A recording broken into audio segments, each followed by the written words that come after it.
ජලයෙන් තියෙන දේවල් දන්නවනේ. ජලයෙන් තියෙන ප්‍රයෝජන ගොඩාක් දන්නවනේ. දැන් මම කියන්නේ ගියොත් ඔයගොල්ලෝ ගොඩාක් කියයි. නේද? ඒකට වඩා ජලය ගැන වැදගත් දෙයක් තමයි අද ඉගෙන ගන්න හදන්නේ. ඒ වැදගත් දේ මොකද්ද කියලා ඉගෙන ගන්න කලින් පුංචි කතාවක් තියෙනවා හදාගන්න. මේ බලන්නකො මේක දිහා.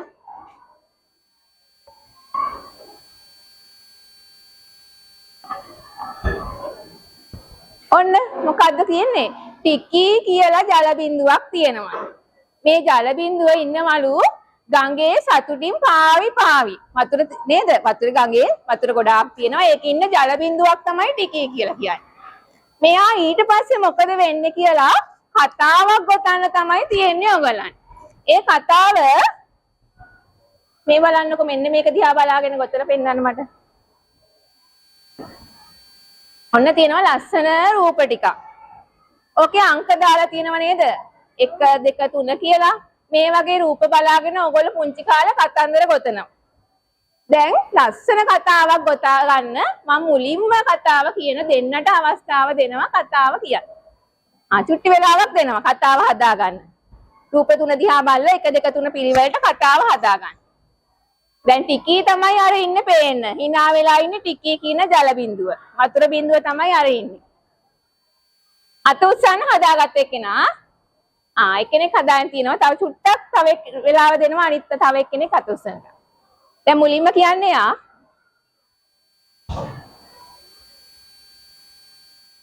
හොඳයි යාට අප්පුඩියක් ගමු. තව කවුරු හරි එක්කෙනෙක් කියමුද? දැන් හොඳට රූපේ බලන්න ඕනි. රූපේ බලන්න අවස්ථා 3. 1 2 3 අවස්ථා 3ක් තියෙනවනේ. තව එක්කෙනෙක් කියමු.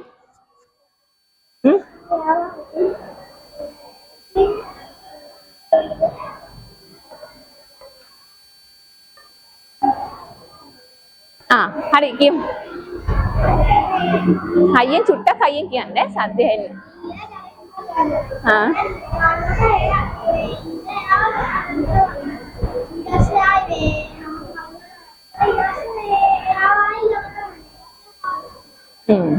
පා වෙලා යනවා හරි. තව එක්කෙනෙක් ඉන්නවා. මෙයාට අප්පුඩියක් ගහලා. දැන් හැමෝම කිව්ව එකම විදිහේ කතාවක් නේද? ටිකී ගඟේ සතුටින් ඉන්නවා. අවුව වැටිලා රස්නේ වැඩි වෙනකොට මොකද වෙන්නේ? ඔව් ටිකිය උඩට යනවා. ජලය වාෂ්ප වෙනවනේ උඩට යනවා නේද? උඩට ගිහිල්ලා ඊට පස්සේ මොකද වෙන්නේ? වලාකුළු හැදිලා දැස්ස විදිහට ආයි වැටිලා හැබැයි මෙන්න මෙතන බලන්නකො මේ මොනවද මේ තියෙන්නේ? එහෙනම් අයිස් වෙනවා. සීතල වෙනකොට මොකද වෙන්නේ? අයිස් වෙනවා. අපි දන්නේ නැහැ දැන් මේ ගැන මොකද්ද මේ වෙන්නේ කියලා මොනවද මේ කියලා. දැන් ඔය ටිකීට වෙන දේ නැත්නම් වතුර අපේ පරිසරයේ තියෙන ජලයට වෙන දේ තමයි ඔය තියෙන්නේ. නේද? අද අපි එහෙනම් ඉගෙන ගන්නවා මෙන්න මේ අවස්ථා ටික මොනවද කියලා. අද පාඩම තමයි ඒක.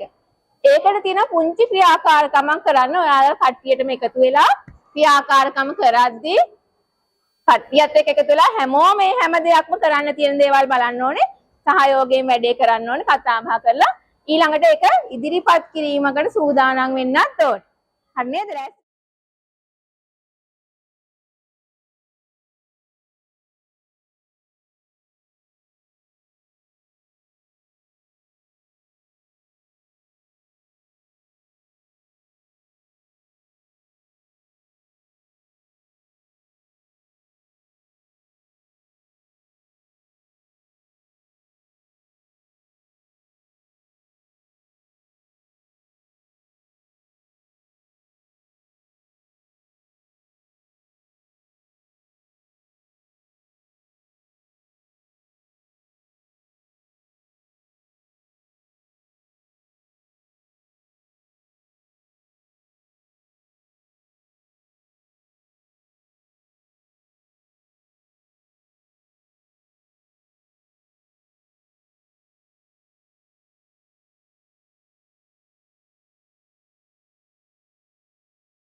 මේසෙ පිහදාගෙන මේක දැන් ඉතුරු ටිකක් පුරවලා කියන්න ලෑස්ති වෙන්න.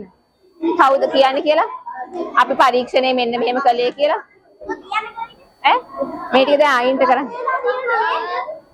නෑ එහෙම ඕනේ. අනේ ආව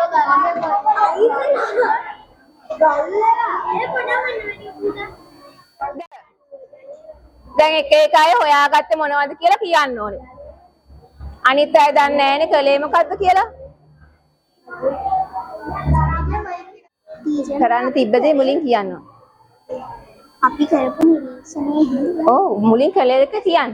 හරි මොකද්ද කලේ කියලා කියන්න. අපිට හම්බුනේ මොනවද ඒවා කියන්න. අපි හයි අහගන්න ඈ. හයියෙන් කියන්න පුතේ. අපි පළමුව මෙම වීදුරු බඳුන උඩ මේ වීදුරු පත්‍රය තියලා සිදුවන දේ බැලුවා. ඊට පස්සේ ජල වාෂ්ප ටික මේකේ අරගලන්ට කියන්න. ජල වාෂ්ප ටික මේකේ උඩ දැන් කය රඳ විලා තිබුණා. ජල වාෂ්පයට හැඩයක් තිබුණේ නැහැ. ජල වාෂ්ප වීදුරු මත විසිරීලා තිබුණා. මේක නැවතත් ජලය බවට පත් වෙනවා. හරි. ඔන්න ඒගොල්ලෝ කළ පරීක්ෂණය කිව්වා. ඒගොල්ලන්ට හම්බුනේ උණු වතුර. මේ භාජනයේ තියෙන උණු ජලය. ඒක උඩින් ඒගොල්ලන්ට තිබුණා වීදුරු පියනක් තියලා ඉවරලා නිරීක්ෂණය කරන්න. ඔන්න නිරීක්ෂණය කරපු දේ කිව්වා. පේනවද මොනවද පේන්නේ කියලා? මේක වටේටත් තියෙනවා මේ. මොනවාද? හරියට හරි ජල වාෂ්ප නේද? එහෙනම් ජල වාෂ්ප තමයි ඒගොල්ලෝ නිරීක්ෂණය කළේ. උණු ජලයෙන් එන ජල වාෂ්ප. හරි කැප් එකක් දෙන්න. කේක භාජනයට දැම්මහම ජලයේ හැඩය වෙනස් වෙනවා කියන එක. මේ බලන්නකෝ. දැන් පෙන්නන්න පුතේ උස්සලා. ඔය බලන්න එකේ දැන් මේගොල්ලෝ අතේ තියෙන විද්‍යාගාරයේ තියෙන භාජන ගොඩාක්. ඔයගොල්ලෝ දැකලත් නැති ඒවා තියෙනව නේද? මේ එක එක භාජනයට වතුර දාලා තියෙන්නේ. හැඩය මොකද වෙලා තියෙන්නේ? භාජනයේ හැඩය අරගෙන නේද වෙනස් වෙලා. එහෙනම් ජලයට ස්ථිර හැඩයක් තියෙනවද? නැහැ. ස්ථිර හැඩයක් නැහැ. මොකද්ද වෙන්නේ යාගේ හැඩය? මොකක් අනුවද වෙනස් වෙන්නේ? භාජනයේ හැඩය අනුව වෙනස් වෙනවා. මේ ඔක්කොම ටික එකතු කරලා බාල්දියකට දැම්මනම් මොකද වෙන්නේ? ඔන්න කෙනෙක් වෙන වැඩක් කරනවා. කතා කරන්නේ හරියට.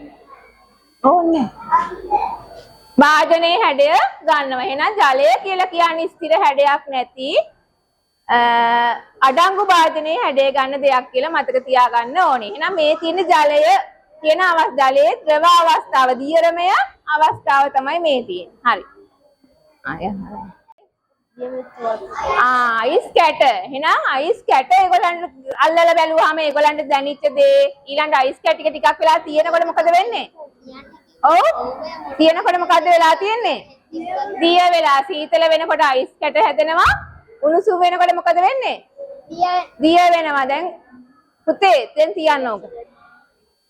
හරි. එහෙනම් ජලයේ තියෙන තවත් අවස්ථාවක් තමයි මේගොල්ලෝ අපිට පෙන්වන්නේ.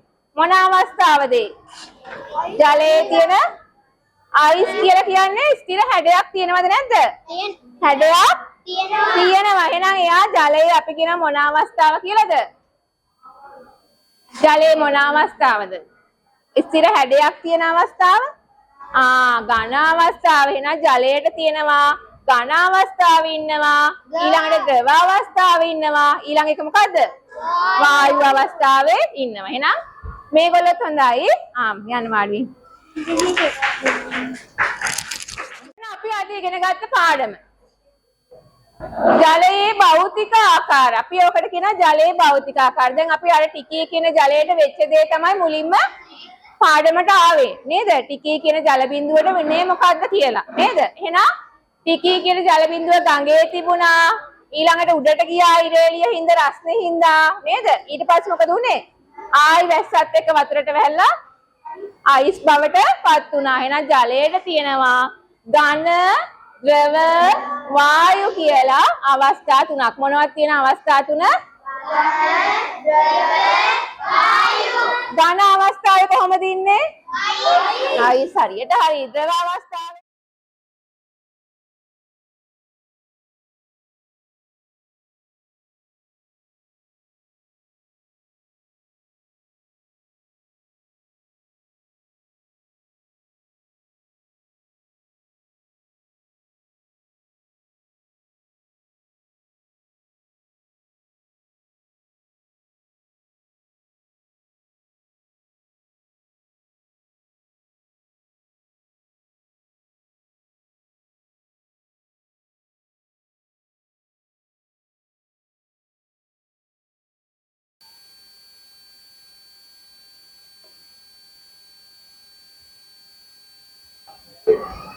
ගෑල් ළමයි ටික තමයි පරක්කුම ටික.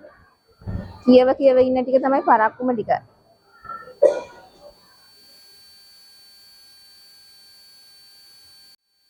දිනේ දාන්න ඕන පුතේ.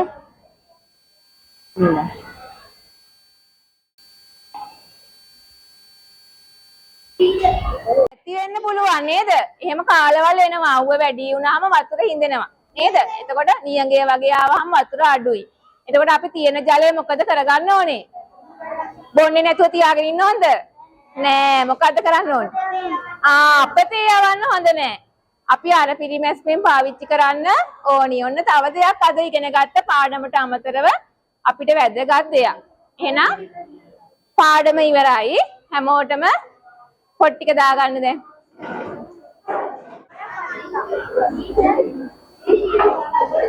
ආයිබෝවන්. පේලියට යන්න.